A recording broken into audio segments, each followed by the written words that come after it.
अस्सलाम वालेकुम viewers, welcome to my channel.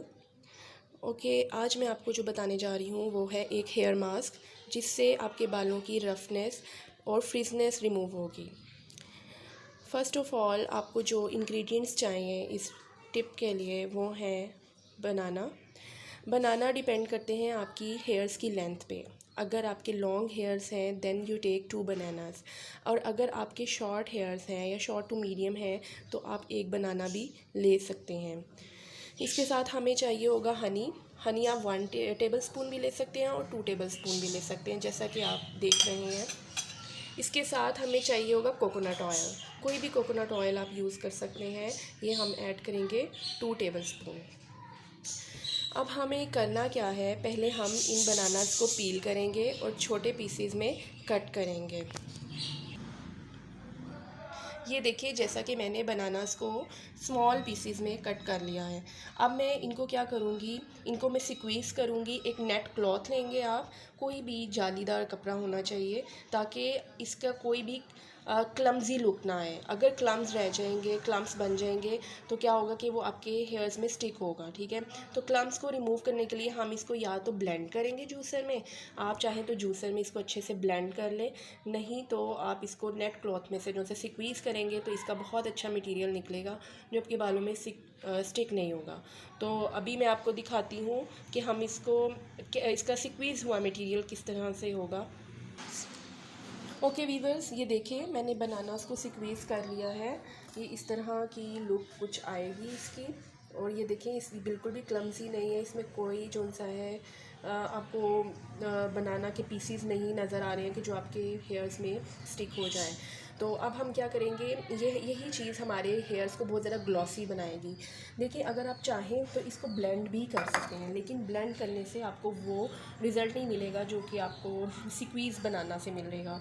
इससे हेयर ज़्यादा ग्लॉसी होंगे, ज़्यादा एंटी फ्रीज रहेंगे और रफनेस भी आपकी जो सा रिमूव होगी।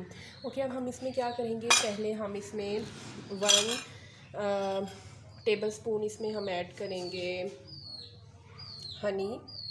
मैं इसमें 1 टेबल स्पून ऐड कर रही हूँ, आप इसमें 2 टेबल स्पून भी ऐड कर सकते हैं। ठीक है,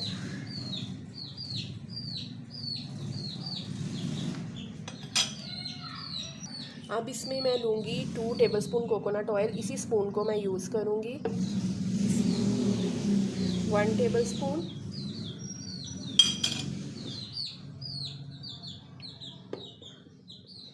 एंड 2 टेबल स्पून माइनर सा हम ऐड करेंगे, मुझे थोड़ी सी अमाउंट में वो लग रहा है कि ठीक है, डेट्स इट। अब हमने इसको ऐड कर दिया। अब हम इसको क्या करेंगे, मिक्स कर देंगे, अच्छे से मिक्स करेंगे। ठीक है, कि तमाम इंग्रेडिएंट्स अच्छे से जो सा है मिक्स हो जाए, उसके बाद हम इसको अपने हेयर्स में अप्लाई करेंगे। This is the look should be of your material, it will not stick in your hairs. Okay, अब आपने करना क्या है, अच्छा आप साइड पे पील्स भी देख रहे होंगे बनाना के। इससे रिलेटेड मेरे पास एक बहुत अच्छी ब्यूटी टिप है, लेकिन अगर आप चाहते हैं कि मैं आपसे वो ब्यूटी टिप शेयर करूं तो आप मेरे चैनल को सब्सक्राइब करें और कमेंट्स में शेयर करें और बेल आइकन को क्लिक करें। ठीक है, अच्छा अब आपने करना क्या है, इस मटेरियल को अपने अपने हेयर्स में पार्टीशंस करके अच्छे से अप्लाई करना है। और अप्लाई करने के बाद आपने इसको 1 आवर के लिए छोड़ देना है बालों में। 1 घंटा गुजरने के बाद आपने क्या करना है, नॉर्मल वाटर से इसको अपने हेयर्स को वॉश करेंगे। नॉर्मल वाटर से आप अपने हेयर्स को वॉश करेंगे और उसके बाद आप अपने रिज़ल्ट देखिएगा कि आपके हेयर्स कितने शाइनी और ग्लॉसी हो जाते हैं। और आपने क्या करना है, इस टिप को आपने वीक में 2 टाइम्स आपने यूज़ करना है, जिससे आपके हेयर्स सुपर शाइनी हो जाएंगे और एंटी फ्रीज हो जाएंगे। और समर में ये टिप आपके लिए बहुत ज़्यादा जो है यूज़फुल है। और आपको मैं बताती चलूँ कि जो हमारे जापानीज़ हैं वहाँ जापान में ये लोग बहुत ज़्यादा इस रेसिपी को, इस टिप को यूज़ करते हैं अपने हेयर्स के लिए, जिससे उनके बाल आपने देखे होंगे बहुत शाइनी और ग्लोसी होते हैं। तो आप जो सा है इसको ट्राई कीजिएगा और मुझे ज़रूर कमेंट बॉक्स में बताइएगा कि आपको ये कैसा लगा। वीडियो देखने का शुक्रिया। अल्लाह हाफ़िज़।